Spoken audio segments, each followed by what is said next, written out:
My name is Hooper. It's been Hooper all my life, but it seems that I can't say it properly, because when I introduce myself to people, what they hear is Cooper. I'll give you an example of a conversation I have had many times in my life with many different people. When they've been needing my personal details for some reason, they start by saying, "What's your name?" and I say, "Hooper." And they say, "Cooper." And I say, "Hooper with an H." And they look at me strangely and say, "Cooper with an H?" And I say, H-O-O-P-E-R. They say, "Oh, Hooper." And then they write down Hopper. It goes from Cooper to Hopper. My name's Hooper.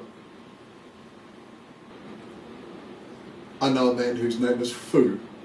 He booked himself on an aeroplane once, and when he got to the airport and went to the check-in desk, the person behind the counter was struggling to find him on the passenger list.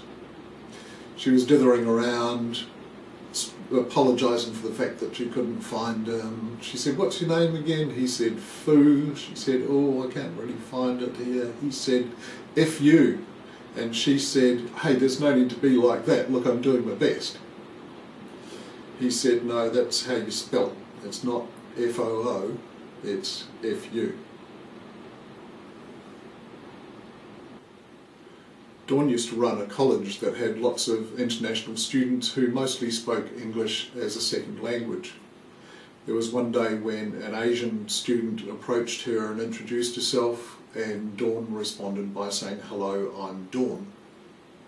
And the girl looked a bit confused and puzzled and said, "Sun go down."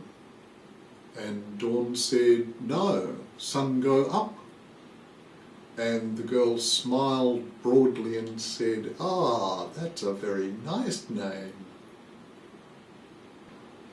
It's a shame I wasn't there, because I could have introduced myself and said, "Hello, I'm John." And she might have said, "Toilet." And I could have said, "No, client of a prostitute." Then she might have said, "Hooker." And I would have said, "No, it's Hooper."